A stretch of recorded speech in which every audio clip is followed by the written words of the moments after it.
Hello everybody, so this is going to be third vlog of my packing series. अभी भी packing complete नहीं था, आज third day था पैकिंग का। फिर भी वो कंप्लीट नहीं हुआ। मेरा दिमाग इतना सड़ रहा था ना, मेरे को इतना इरिटेट हो रहा था कि कभी ख़त्म होगा ये पैकिंग। बट चलो, लास्ट में कुछ चीज़ें थी जो रखना था, वो मैं रख रही थी। जैसे आप डोर मैट्स, बेड शीट्स हो गए, ये सारी चीज़ें, क्योंकि ये सारी चीज़ें हॉस्टल वाले प्रोवाइड कराते हैं। बट फॉर हाइजीन पर्पस अगर आप अपने लिए लेकर जा रहे हो तो बेटर हो। तो ये मैं डोर मैट्स रख रही थी।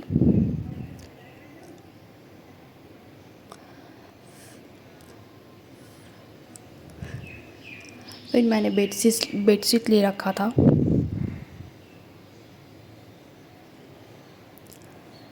एंड कुछ मेरे सैंडल्स थे, कुछ मेरी जूतियाँ थी जिसको मैंने रख लिया। मेडिसिन तो सबसे ज़्यादा इम्पॉर्टेंट चीज़ है। कभी भी ट्रैवल कर रहे हो आप, मेडिसिन एक ऐसी चीज़ है जिसको सबको कैरी करना चाहिए। कभी भी ज़रूरत पड़ सकती है, और मुझे तो पड़ती ही पड़ती। कभी भी मुझे बॉडी में कहीं भी क्रैम्प आ गया, कभी भी मुझे वॉमिटिंग होने लगती है, क्योंकि मेरी इम्यून सिस्टम काफ़ी ज़्यादा वीक है, मैं तुरंत बीमार पड़ती हूँ। तो जैसे आप हेडेक की रख लो, वॉमिटिंग की रख लो, फीवर की रख लो, बॉडी पेन, एलर्जी, कोई ऑइंटमेंट्स रख लो। ये मैं कट इसलिए कर रही थी क्योंकि इसमें से जितने भी सारे मेडिसिन थे वो मैं लगेज में डालने वाली थी। बट एक दो टैबलेट्स थे जिसको मैं अपने साथ कैरी बैग, मतलब मैं हैंड बैग में मैं कैरी करने वाली थी, क्योंकि अगर मुझे ज़रूरत पड़ गई रास्ते में, मान लो, तो मुझे लगेज खोलने की ज़रूरत ना पड़े ट्रेन में। तो इसलिए मैंने एक एक टैबलेट्स अपने साइड कर रही थी, ताकि उसको मैं हैंड बैग में डाल सकूं। बाकी के सारे मैंने लगेज में डाल दिया, क्योंकि उतनी की ज़रूरत नहीं थी। हैंड बैग में उतना कैसे कैरी करूँगी।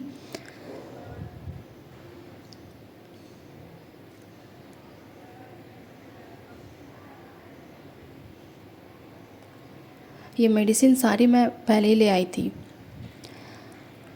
अब पहले आप अपनी एक लिस्ट बना लो कि किस किस चीज़ों की चाहिए, उसके हिसाब से सारी मेडिसिन लेकर आओ। फर्स्ट एड के हिसाब से जो भी बैंडेड है, स्पेशली ORS तो ज़रूर रखना चाहिए आपको। इलेक्ट्रोल पाउडर, कभी भी ज़रूरत पड़ सकती है। डिहाइड्रेशन बॉडी में हो जाती है कभी कभी। आप बाहर जाओ तो होता ही है नई जगहों पे।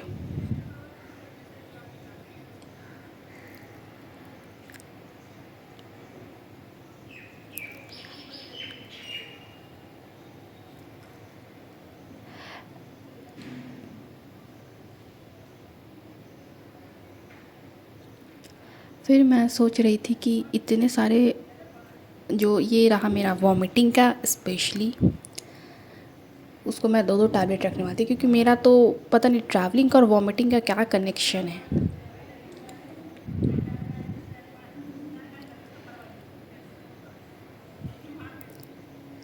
सो फाइनली मेरा ये पाउच भी कंप्लीट हो गया था। बस कुछ चीज़ें रह गई थी, जैसे फॉर एग्ज़ाम्पल विक्स तो इम्पॉर्टेंट है, कभी भी ज़ुकाम लग जाता है मुझे तो विक्स रख लिया मैंने। और फाइनली मेरा ये लगेज भी हो गया। इसमें ज़्यादा सामान नहीं था, बस कुछ ही चीज़ें थी, इसको मैंने रख कर बंद कर दिया। फाइनली ये वाला पोर्शन कंप्लीट हो गया। कुछ कपड़े ऐसे थे जो बच गए थे, उसको मैंने इसमें डाले, क्योंकि इसमें बहुत काफ़ी जगह थी। और देखते देखते ये वाला पैकिंग भी ख़त्म हो गया। फाइनली मेरी पैकिंग आज ख़त्म ही हुई। जो भी था, ये थर्ड डे था, सारा कंप्लीट हो गया। अब मैं थोड़ा रिलीफ फील कर रही हूँ। I am feeling good. So मिलते हैं आपसे। Bye for next blog. Bye bye.